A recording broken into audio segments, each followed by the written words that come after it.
Hoje eu vou falar um pouquinho sobre drones e entenda as responsabilidades por trás do drone, né? Eu sou o Guilherme, eu sou designer UX na Oasis. Eu atualmente estou no projeto da VR e já vi algumas pessoas aí na cadeirinha que já trabalhei junto com alguns colegas que conheço e outros não. Prazer quem eu não conheço. E, bom, vou começar pelo começo, lógico. Como tudo começou. E esse é um pouquinho da minha história relacionada ao drone, que é e o título é exatamente esse: Aprendendo, Perdendo. Foi o que aconteceu comigo. Esse aqui é o cenário. Eu tinha ido fazer uma trilha e eu gosto de fazer, é meu hobby, fazer trilhas e tudo mais lá. A gente foi num. Eu sou aqui de Curitiba e tem um lugar chamado Balsa Nova e tem uma Ponte dos Arcos lá, que é um lugar bem legal, bem. Hoje em dia está sendo bem explorado. Na época não, nem tanto. Então daí eu tinha um drone, comprei um drone em 2016, final de 2016 eu comprei um drone. Já gostava disso bem antes, 2000 e assim quando lançou, quando eu descobri era o Phantom 2, e só que o poder aquisitivo na época não me deixava. Então quando eu tive a oportunidade e lançou um drone pequeno, portátil, que eu conseguia levar junto comigo nas trilhas, aí eu comprei, que era o Spark. Esse drone que era um dos primeiros drones da DJI, que era pequenininho e portátil, né? Comprei ele e esse era o cenário, a ponte lá dos Arcos. E nesse dia fui fazer a trilha, todo feliz, já pensando mais ou menos em como que eu iria fazer a filmagem. Não tinha experiência nenhuma, não tinha conhecimento embasado relacionado a drones, muito menos a legislações e relacionado à segurança. Era um total irresponsável. Aí, nesse dia, voando, fiz um voo panorâmico por cima. Aí tive a ideia de passar o drone uma vez por baixo, só que nisso a gente foi para o outro lado do rio. E aí fica o encontro do rio Papagaio com o rio Iguaçu. E lá a gente armou um campamentinho ali, fazendo a comida. Enquanto estava fazendo lá a comida, fui decolar o drone. Nisso o drone não parou de responder. Aí começou a voar sozinho. Eu liguei ele, já decolei. E nisso ele começou a responder sozinho. Virou um Autobot, né? Aí começou a ir para debaixo da ponte. Quando foi para debaixo da ponte, o sinal voltou, ele bateu no pilar e caiu na água. Perdi o drone. Aí nisso, tá aqui o Pateta, o cara de Pateta, perdeu o drone porque não leu o manual. Aí, vou contar um pouquinho mais dessa história. Eu perdi o drone por motivos de não ter lido o manual. Eu queria ter entrado com processo na DJI, mas não sabia do real motivo do problema. E nisso foi que eu decolei, fiz a decolagem do drone sem ter esperado ele ter feito a atualização sobre o solo. Esses drones, eles têm as luzinhas que ficam piscando embaixo e você só pode decolar esse drone depois que as luzes estiverem todo piscando verdes em uma frequência única. É, São 4 LEDs embaixo, geralmente, que ficam e eles têm que estar piscando uniformemente. Quando se está piscando diferente, mesmo sendo da mesma cor verde, existe algum fator que não vai ser prejudicial ao voo, mas sim tem algum problema acontecendo. Então, pode ser até problemas relacionados a cartão de memória que já esteja lotado. Então, as luzes é fundamental. E a regra é, quando você ligar o drone, você tem que esperar 5 minutos para ser atualizado o firmware, porque ele funciona tanto via satélite quanto por Wi-Fi. E o 3G, se caso estiver ligado. Nesse dia estava ligado o 3G, e né, ele voltou e começou a realizar essa atualização em voo. O que fez ele não responder aos controles do rádio controle ali, né? E no fim, acabei perdendo o drone, não consegui fazer o resgate, porque ali no local era fundo, e fiquei com prejuízo, e o aprendizado que daí fui correr atrás. Uma introdução rápida de quem eu sou, do porquê que eu tenho esse gosto por drone e aviação, porque, assim como designer, eu sou apaixonado por aviação, drones, filmagens aéreas, enfim, tudo que é relacionado a ar e criação, eu gosto muito desse meio. E já realizei curso de piloto privado no Aeroclube lá do Paraná. Aqui no Paraná, eu tenho um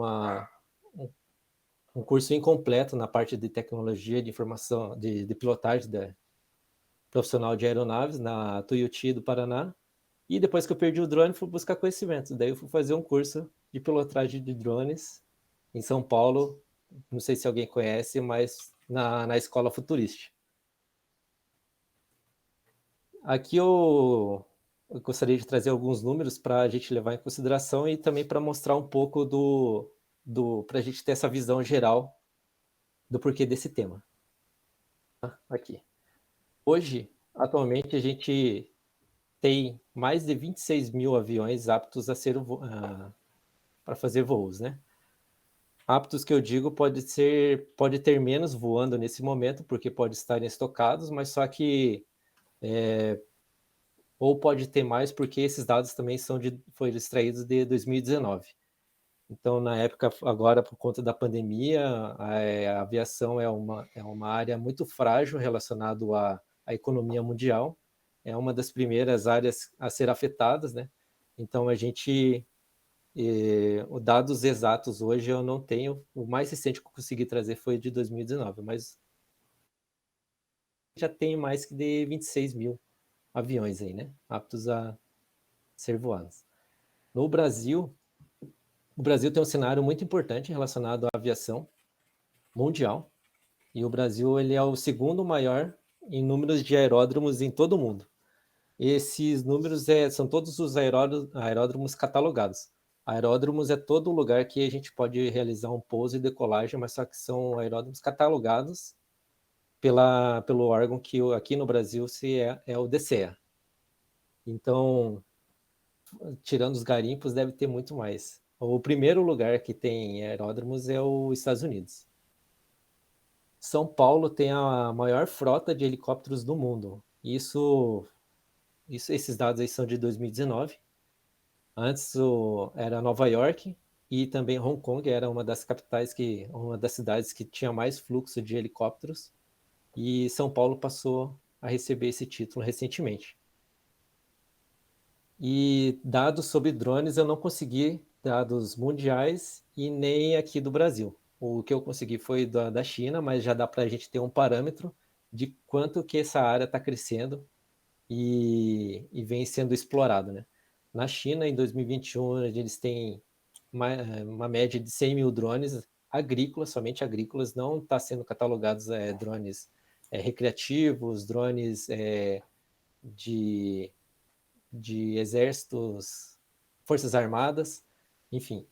Então, esse é 100 mil drones agrícolas. E por que eu trouxe esse dado? Porque no Brasil a gente tem uma grande exploração agrícola aqui, né? Então, se lá na China tem 100 mil drones, aqui no Brasil não possa ser que a gente não chegue a 100 mil, mas é um número expressivo também. E aqui eu vou começar falando um pouco da parte burocrática, que são os órgãos competentes.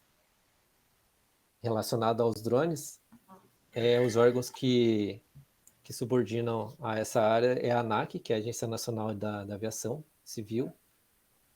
A ANAC ela é um órgão civil que regulamenta a categoria, ele controla o cadastro das aeronaves e credencia pilotos. Toda essa parte administrativa da aviação, da parte aérea, ele é gerida pela ANAC, aqui no Brasil. A ANAC ele é um órgão governamental, mas também ele tem um pezinho na parte privada também. Eu não sei como fala isso, mas ele tem essas duas vertentes aí. Ele é responsável por ditar regras normas e padrões relacionados a pilotos, drones e aeronaves. E para relacionado a drone, a legislação que se aplica é o RBAC 14, E94, desculpa. E depois eu vou estar falando melhor sobre, dei uma desmiuçada um pouco sobre a legislação, eu vou estar falando mais à frente. Também tem o DCE, que é o Departamento de Controle do Espaço Aéreo. Aqui ele é um órgão militar aeronáutico que controla o espaço aéreo nacional, e ele é responsável por analisar todas as solicitações e utilização do espaço aéreo, liberá-las e informá-las sobre os eventos aéreos. E a legislação que se aplica ao ICA 10040, que também eu vou estar falando mais à frente. E esse órgão, ele é o órgão maior referente ao espaço aéreo, a organização do espaço aéreo.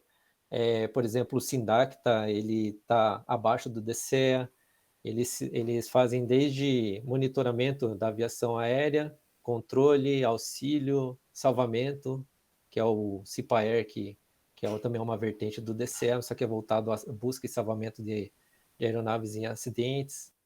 E ainda tem o CENIPA, que são outra vertente mais voltada à aeronáutica, mas só que relacionado a regiões, regionalidades.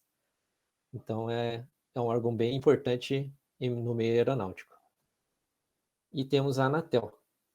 A Anatel não é só telefone, porque no drone ela pega a Anatel ela é responsável por administrar as frequências, as radiofrequências que existem catalogadas aqui no Brasil. Então, como o drone ele se comunica entre o radiocontrole e o drone por um meio de por uma frequência, ele precisa dessa autorização para não entrar numa frequência de outro, por exemplo, de uma rádio, do celular 4G, esses outros serviços.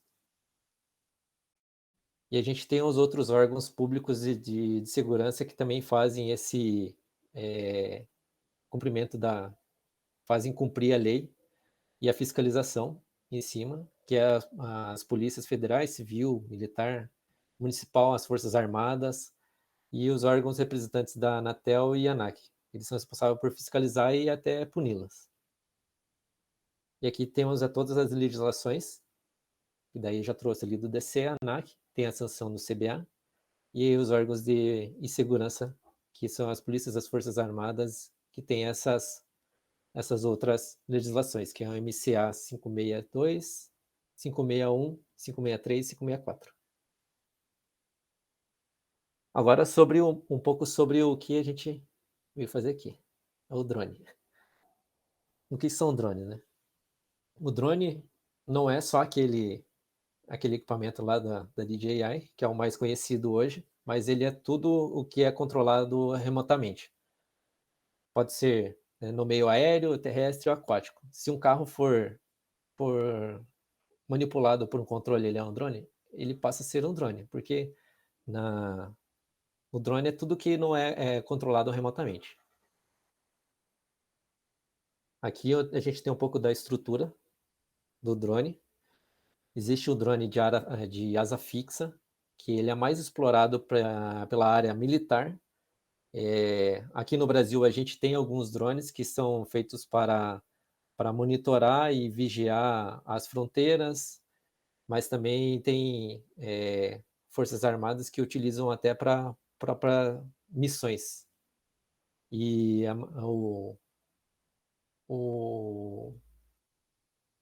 ele tem uma maior autonomia de voo, só que por ele ser tão grande, ele precisa de uma área para fazer a sua decolagem e pouso, né? Então, ele não precisa de uma pista. E a gente também tem o outro drone, que seria o VTOL, que ele é um drone de asa rotativa, que são os quadricópteros, mas só que também ele possui uma asa. Ele tem ele tem a maior flexibilidade, podendo fazer a sua decolagem na vertical, que não precisa de pista para ser decolado igual a da asa fixa. E daí o maior uso dele é também na agricultura, mas também eles utilizam também para meios de monitoramento e na parte de segurança. Forças Armadas eles utilizam bastante. Eles não é muito rentável para pessoas físicas por conta do seu valor tecnológico e também pela sua portabilidade, diferente dos multirotores, né? Que ele tem uma flexibilidade, que ele é pequeno, ele hoje em dia com a tecnologia avançando, com a nanotecnologia, a tecnologia embarcada nesses pequenos drones já são muito avançados, então conseguimos fazer quase tudo com esses pequenos drones com baixo custo, porém ele não tem uma autonomia grande, né? Que faz ele não ser explorado por missões grandes aí.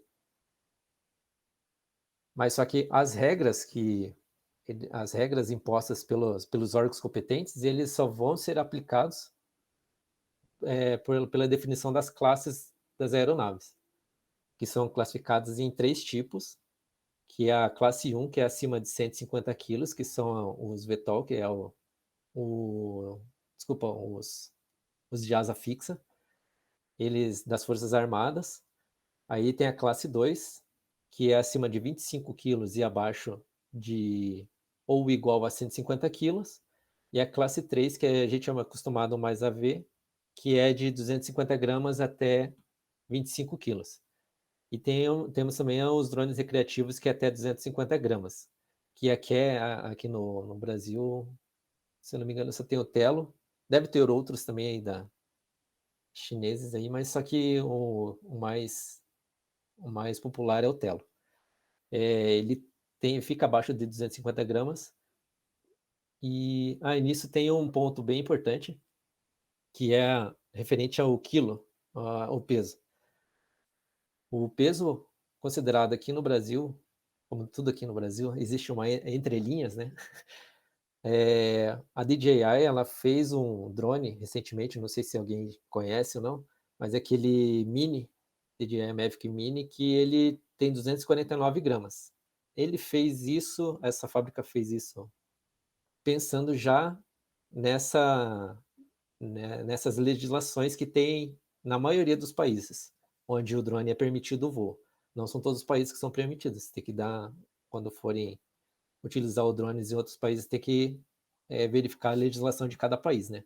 Mas a maioria é 250 gramas, que é o peso permitido ali, que você não precisa de autorização para fazer os voos. Ou seja, ele se torna um recreativo, um drone recreativo. E aqui no Brasil existe as entrelinhas. Esse drone, mesmo com 249 gramas, ele não se encaixa como recreativo, porque aqui no Brasil o peso é considerado o peso máximo de decolagem. Ou seja, o drone pode ter 249 gramas, mas só que ele podendo carregar mais que ele com os acessórios que ele tem, e até o peso que ele pode carregar, ele consegue carregar mais de 249 gramas. Ou seja, o peso máximo de decolagem não é 249, ele passa a ser mais do que isso, o que ele já não se torna mais um drone recreativo, passando a ser classe 3. Aí ele precisa seguir todas as legislações para fazer um voo. E quais as regras, né?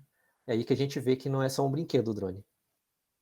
Que a gente compra pensando que vai brincar, chegar em casa vai brincar ali, só que não é bem assim. Existe uma responsabilidade por trás desse brinquedo. A gente precisa ter o selo Anatel.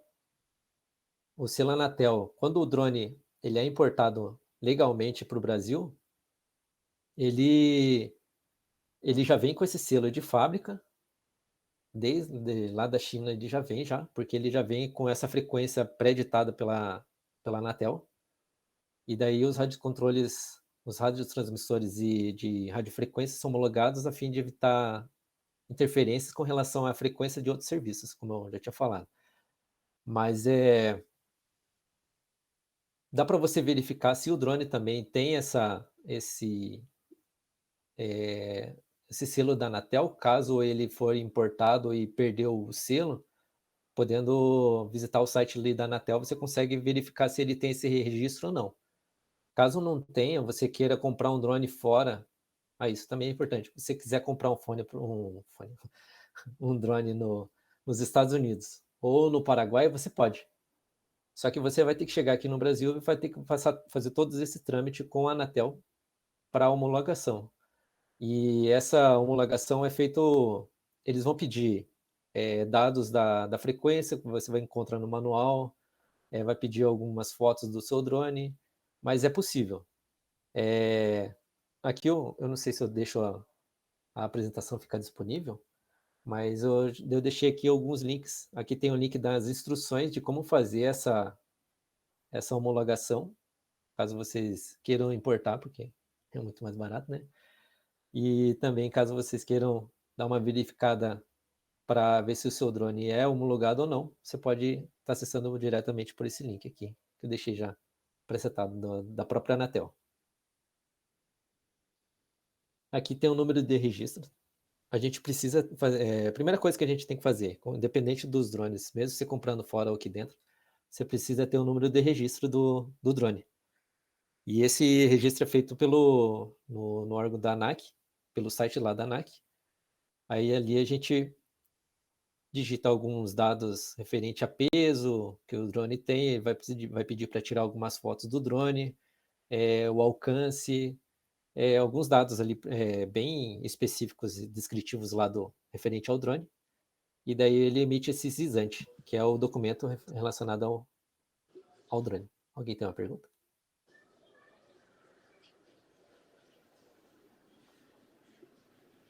Não. Então, beleza. Pensei que alguém queria perguntar alguma coisa. Se alguém tiver alguma pergunta, pode parar, não tem problema não. Então, daí o registro lá do drone, ele é importante porque a ANAC ele tem esse fator de ter o controle para saber quem está operando a aeronave, quem opera e onde opera e que tipo de aeronave que está sendo operado, né? Porque no meio aeronáutico, não sei se todos sabem, existe aquele termo chamado leasing, que é como se fosse as empresas aeronáuticas, por exemplo, a TAM, a Gol, a Azul. Nem sempre os aviões são do dono da empresa. Eles fazem um leasing, que é como se fosse um empréstimo desse avião. O dono geralmente é um investidor de algum lugar aí do mundo.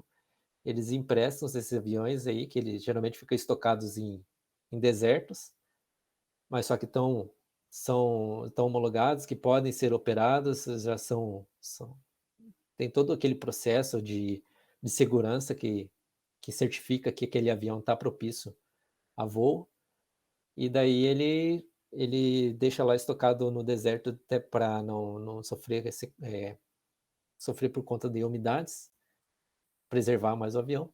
A empresa vai lá, faz esse empréstimo por um contrato e traz esse avião para operar na empresa, por exemplo, da Gol, que da Gol a maioria é leasing dos aviões. Enfim, daí então a ANAC tem esse controle referente à aeronave, de quem que é o dono, quem é quem que está operando essa aeronave e qual o tipo de aeronave que é. Também a gente precisa ter o manual do equipamento, sempre em mãos, isso é obrigatório, é para fins de consulta. Não, eu acredito que não seja para fins ali de urgência, porque na hora ali que você está pilotando, acontecer algum problema, você não vai nem pensar em manual. Isso por experiência própria. Então, não tem o que fazer na hora ali. Dependendo do caso que for, seria mais para consulta antes mesmo. Mas é para fins de fiscalização, sempre é bom ter em mãos, porque vai ser cobrado. A gente precisa de ter autorizações, isso tanto para voo recreativo quanto para voo profissional. A gente precisa de emitir essa autorização no DCE. Lá a gente emite falando qual local onde você vai querer realizar aquele voo que horas e qual o fim que você vai estar realizando aquele voo. E também qual o tipo de voo que você vai estar realizando, porque tem os voos que são visual, tem os voos que são duplas e o FPV que é com óculos, né? Ele também você precisa dizer qual o tipo de voo que você vai estar realizando naquela hora.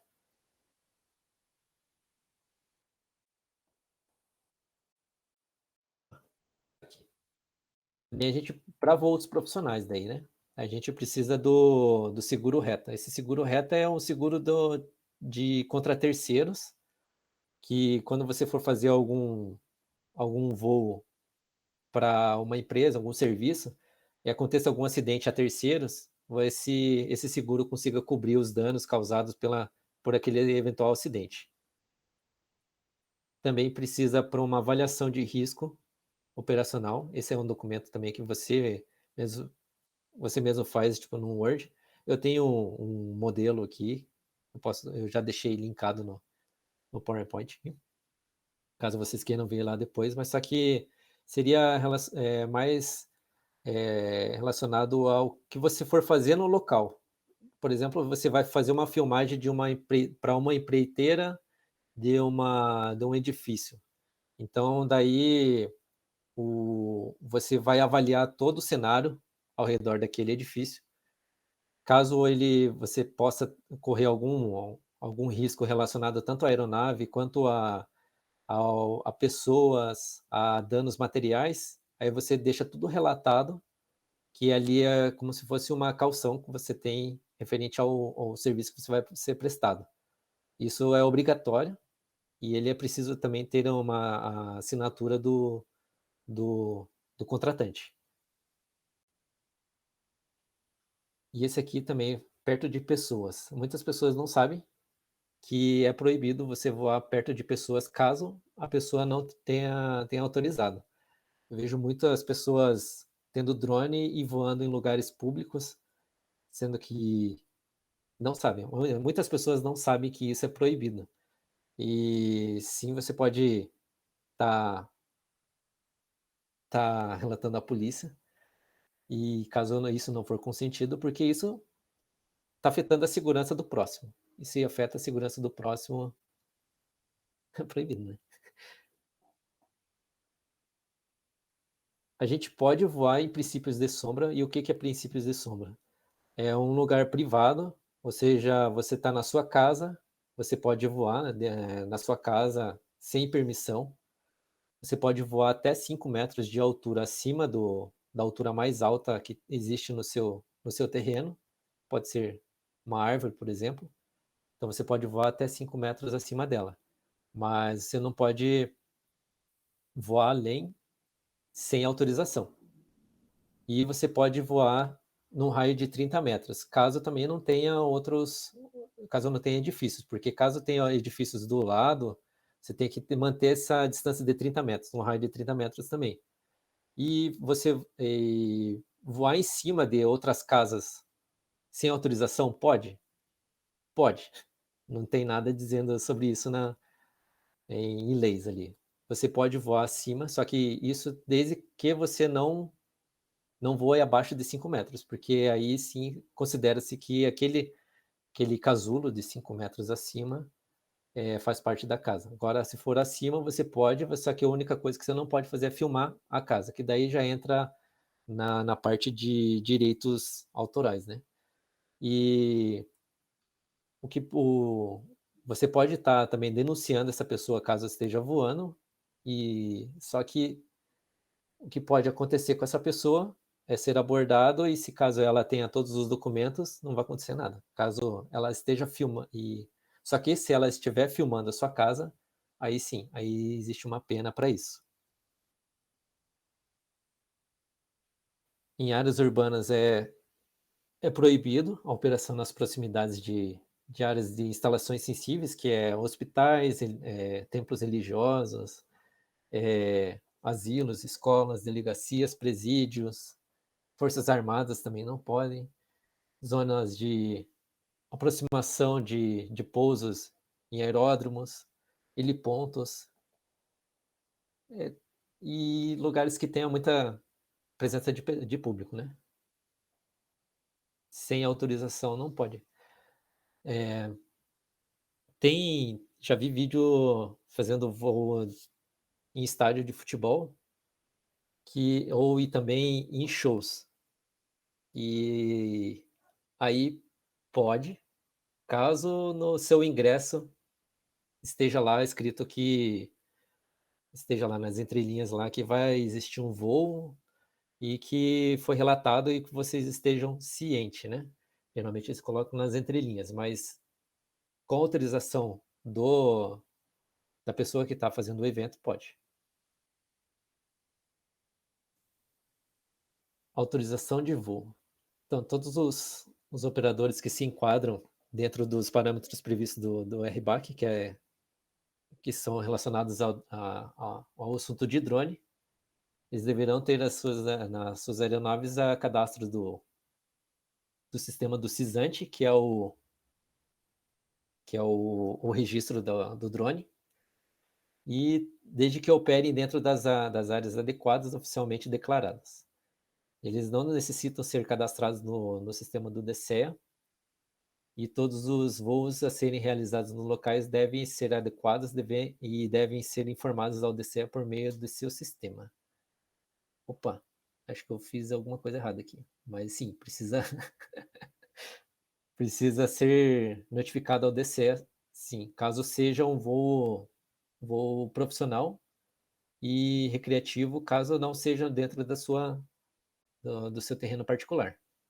Daí precisa sim ser informado ao DCEA. Os demais cuidados lá referente à regulamentação, os equipamentos devem respeitar a restrição de não operar nas zonas de aproximação e decolagem de aeródromos, obedecer aos limites de altura e distância. O limite de altura é 120 metros de altura, ou 400 pés, que é a GL, que é referente ao solo, né? E a gente nunca pode ultrapassar esse limite de 400 pés, porque a gente tem esse espaço de 100 pés até chegar nos 500, porque do 500 para cima já é onde opera os helicópteros. E numa área urbana, os aviões começam a operar a 1.000 pés de altura. E uma área agrícola, 500 pés. Então, por isso que foi concebido esse padrão de 400 pés. E é um padrão meio que mundial. É poucos lugares que não seguem esse padrão. Até porque o padrão da aviação ele é concebido pela ICAO, que é um órgão, uma conferência que existe universal, que é entre todos os países, e todos os países têm que se enquadrar em umas regras específicas da aviação para fazer parte, para receber voos internacionais. Quando um país não acata algumas das condições, pelo menos de segurança, os requisitos básicos, esse país passa a não receber mais voos. Um exemplo hoje é o Afeganistão, né? O Afeganistão hoje está proibido de receber voos porque ele já não passa a segurança aeronavegável lá no local. Até se for não sei se vocês gostam, mas existe um aplicativo chamado Flight Radar. Lá a gente consegue ver que os aviões já estão desviando de toda a área do Afeganistão. Quando existe um país em guerra ou um país em conflitos, os aviões, as malhas aéreas são geralmente é, deslocadas para outros países vizinhos. Enfim, é só complementei. O uso de, o uso de óculos FPV, ele é permitido, caso você for fazer um voo, mas só que você tem que estar com alguém do seu lado ali para acompanhar seu voo, porque o voo ele é permitido. A regra é você tem que ter o drone no seu campo de visão. Aí, se você está com o FPV, você não tem essa noção, então você precisa de um observador. Aí, qual o passo a passo para voar com segurança? Aí, aqui, o que eu passo é treinar bastante. Começar primeiro com simuladores, é bem importante, porque você pilotar na mesma direção do seu drone é uma coisa. Agora, quando o seu drone está vindo de espelho para você, os comandos se invertem. Aí é aí que o cérebro dá uma bugada, então por isso que é importante fazer esse treinamento por simulador antes. E até porque a gente está falando de, de algumas cifras voando ali, né? Você não quer perder o drone logo no primeiro voo. Aí depois você também pode fazer depois você começa a fazer o voo aí em lugares que tenha bastante espaço e boa. Aí você precisa de ter documentações. Algumas documentações eu deixei aqui listados, que seria a homologação da Anatel, CISANT, que é o que é o caramba, que é o registro do drone e a autorização do DCE. Esses três são para voos recreativos e esses daqui são para voos profissionais. Se você vai fazer algum serviço, FIIs remunerados, você vai precisar de mais o seguro reta, análise de risco e só. Também antes de fazer um voo, é bom você verificar a área de segurança, direto lá do site lá do DCE, tem o Fly Zone, que é que ele mostra que as áreas em vermelho são as áreas proibidas. Geralmente é a área do aeródromo, é, hospitais, delegacias, presídios e até, como fala, mineradoras. Também agora com essa nova de 2019 para cá, a DJI eles implantaram esse sistema de segurança, o Fly Safe, direto nos softwares dos drones, que, que faz com que quando a, o software identifica a geolocalização do drone, e se você tiver dentro dessa área que é proibida, o drone nem ele vai ligar, mas só que ele não vai nem decolar. É uma forma uma forma de inibir. Só que isso, os drones anterior a essa data, eles não têm esse sistema. Então eles emitem um aviso que aquele lugar existe uma restrição, só que ele não impede. Então vai muito do operador. Aqui tem uns outros checklists lá que seria legal antes de realizar um voo, que é sempre você analisar o local, você dá uma, você vê se antes de fazer esse voo, vê se existe um aeródromo, ver se é um lugar que se tem muitas pessoas voando, não, as pessoas no local, como que são as edificações, quais a altura média lá da edificação, porque daí a gente consegue setar um home point, por exemplo, lá da DJI. Eu cito muito, desculpa citar da DJI, porque é o drone que eu possuo. Então, quando, é, por exemplo, eu pego uma edificação que tem 80 metros, eu vou lá na hora de marcar meu home point, que é um sistema automático que tem, caso eu perca o sinal entre o rádio e o drone, ele volta sozinho. Então, por isso que é importante também você ficar aquele tempinho antes de fazer a decolagem, porque ele pega os satélites, ele identifica qual o ponto mais exato que você decolou, e ele, com esse home point, ele consegue retornar de onde você estiver, ele tentar retornar para o local de decolagem. Aí também você verifica as linhas de transmissões, obstáculos em geral, né? Aí, já falei sobre configuração do Return to Home. Verificação do drone, do controle, tanto do sistema do firmware, que é o software, ver se existe uma atualização. Antes mesmo de você voar, é legal você fazer essa atualização, ver se existe uma atualização recente. Verifica as hélices, ver se estão bem conectadas.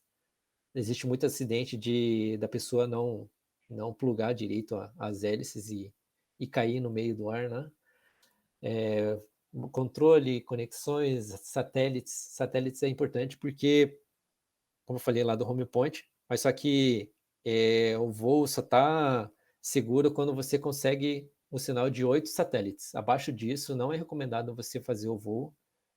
por conta de ter, como fala? Não ter uma localização certa do local e o drone possa se perder. E quando você você voa sem satélites, o drone passa a não ter referências e nisso ele a ação do vento também começa a contribuir por exemplo, ele não consegue ficar estático e ele sempre fica móvel. Você sempre tem que controlar ele na mão. Cartão de memória, bateria, aí condições climáticas é importante também. Evitar voar sobre chuva, garoa, alta umidade, porque a gente está falando de componentes elétricos, ajuste da luminosidade da câmera, porque quando a gente perde a referência, às vezes a gente perde a referência visual, e aonde a gente pode recorrer no visor. Então é sempre bom você ter o visor ajustado. Planeje o voo antes de decolar. É importante porque esses drones mais pequenos, ele tem uma duração da bateria menor. Então, quando a gente faz um planejamento, a gente consegue até aproveitar mais o voo. Então, você já pensa, eu quero passar por debaixo de uma ponte, quero fazer uma filmagem assim, você sabe? Então, você já pensa, faz um pré-briefing, faz um briefing ali do seu voo, imagina como vai ser, e nisso você consegue aproveitar muito mais a bateria, que tem drones aí, por exemplo, que eu tinha lá e que eu perdi, a autonomia dele era de 12 minutos, mas na prática, com o vento, outras ações ali, 8 minutos era uma média aí de tempo no ar. Era pouco. E ao ligar, espere todas as luzes ficarem verde. Isso foi um aprendizado grande que eu tive. E aqui tem outras sugestões aqui. Mantenha a distância de instalações como prédios, linhas de energia, pontes, passarelas, etc. Não sobrevoe em cima de pessoas sem autorização. Não voe próximo de aeroportos e helipontos. Mantenha a aeronave não tripulada em seu campo de visão. Não sobrevoe áreas de segurança como quartéis, presídios. Mantenha em dia a manutenção da sua aeronave não tripulada. É importante manter essa manutenção, que ao passar de um tempo os componentes começam a ficar sujos, ter umidade, então é legal fazer essa manutenção preventiva. Voa de distância mínima de 30 metros das edificações, conheça os limites de operações da aeronave e faça voos diurnos e não noturnos, evitar noturnos, né? Pode ser voado noturno, mas só que âmbitos profissionais, recreativos não é permitido. E vou mostrar aqui alguns vídeos do que não fazer. Eu não sei se tem o áudio ou não.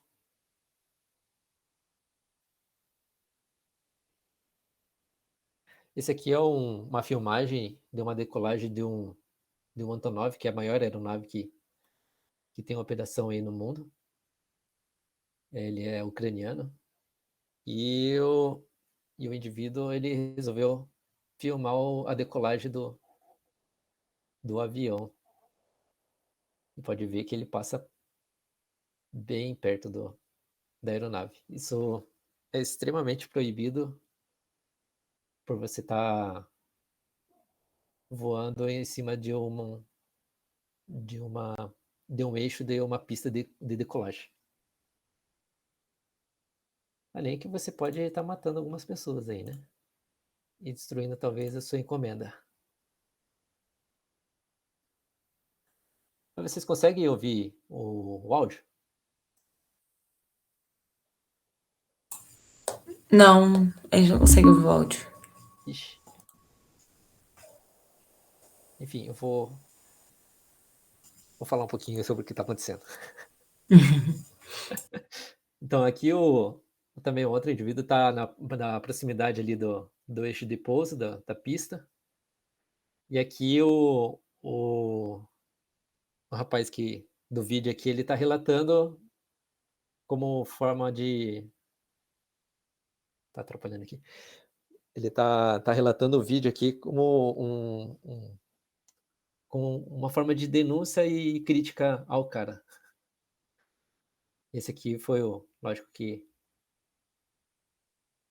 o cara postou achando que ele estava fazendo filmagens boas, mas isso não é nada legal, né? Muitas vidas estavam correndo risco por conta do drone perto ali do eixo de decolagem, que é o ponto mais crítico da aviação, é na decolagem e no pouso, né? Se pega uma rajada de vento, que geralmente é surpresa, o avião pode vir em cima do drone e acontecer alguma coisa ali. Aqui eles fizeram um experimento de uma colisão entre drone e um perfil de uma asa.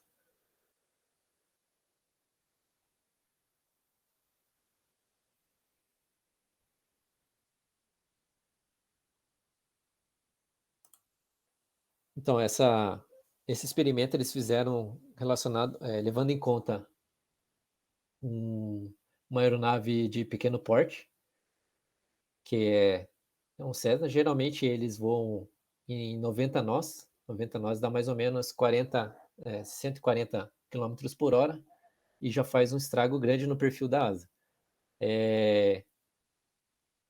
Isso, se chegar ser pego no para-brisa, porque esses aviões não são vidros, né? Eles são acrílicos. E um pássaro ele já consegue entrar dentro da cabine. Imagine um drone. Quando o pássaro ele bate no perfil da asa, ele espatifa, diferentemente do drone. O drone não, ele é um corpo sólido, que é como se fosse uma pedra. Ele entra dentro do perfil, podendo até atingir o tanque de combustível e ocasionar algum dano maior. Isso levando em conta que é um avião pequeno, né? Se for levar jato, que é 2 vezes mais a velocidade, até mais, pode causar danos ainda maiores.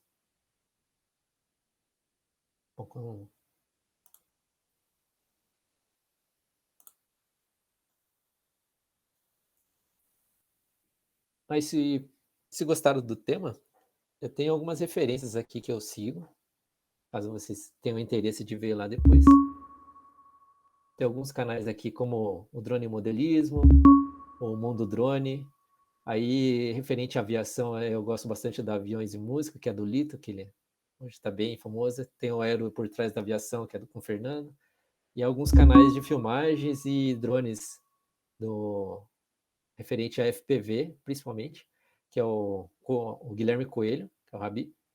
E tem o Johnny FPV, Nicholas Christie e o Cine Quads, que para mim eu sigo como referências assim relacionado a filmagens relacionado a drones.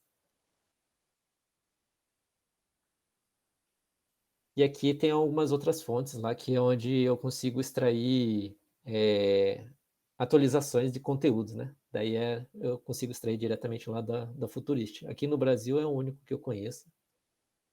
Se conhecerem, pode me passar. Bom, é isso que eu tenho para falar. Queria compartilhar um pouco do que eu sei sobre drone, um pouco da importância e passar um pouco da responsabilidade por trás do drone, né? Que não é somente um brinquedo que existe. A gente tem que estar consciente que a gente pode afetar várias vidas. Então tem que ser um uso consciente e responsável, né? É algo que eu queria passar para frente. E é isso. Não sei se gostaram. Espero que sim. Não sei se você tá vendo o chat? Tô vendo. Ah, tá. Estão falando lá também. O Marco falou que já quer comprar um. Muito massa. Se for comprar, me chama. Só pra forçar, gente, se alguém quiser tirar uma dúvida no microfone. Se alguém tiver uma dúvida no chat, manda no chat. Mas se alguém quiser tirar no microfone, pode também, mas tem que chegar pertinho lá do Guilherme no palco, pra ele poder ouvir vocês. Mas também não tiver, pode tirar também com ele no Teamwork, se lembrar depois. Eu posso disponibilizar essa apresentação com os materiais em algum lugar? É, pode, assim, acho que fica mais fácil, tipo, quem quiser te pede o link, porque eu acho que não tem lugar específico. A gente ainda não sabe como vai ser a divulgação, mas dependendo, a gente pode tentar colocar no nosso também, Tá, no então. iOS Steam. Daí eu deixo disponibilizado e Mas aí quem eu quiser posso também, só chamar o Guilherme que ele manda. isso.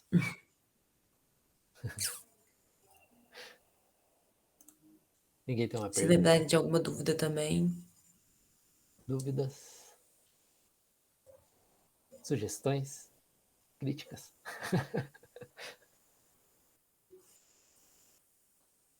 Vaquinha? Novo drone? Na verdade, tudo era uma desculpa.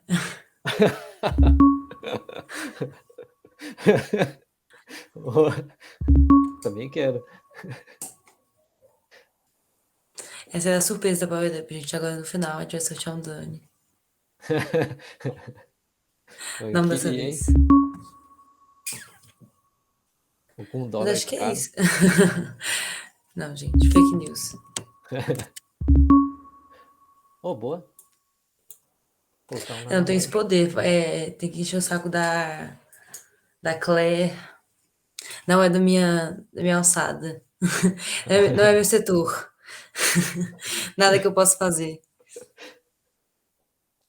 Mas eu acho que é isso, gente. Todo mundo curtiu muito.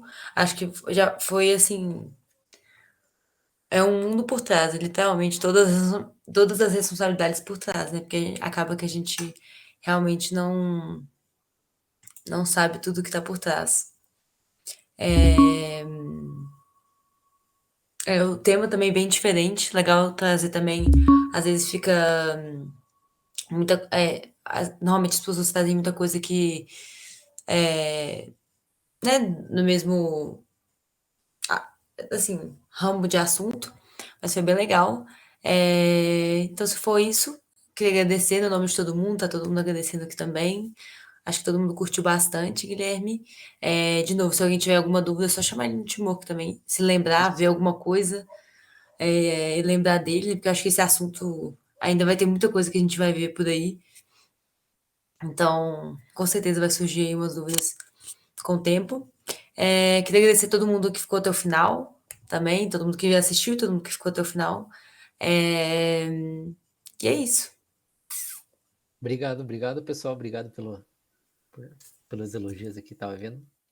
E se precisarem tirar alguma dúvida, e quem quiser também a apresentação, eu compartilho. Só me chamar. É isso, gente. Boa noite. Quem tem dúvida de como sai do Gather Town, é só fechar a janela que aí você sai da salinha. Ah, beleza. Valeu, obrigado, Juliana. Obrigada a você. Reforçando, gente, quem quiser participar, é só me chamar, como eu falei.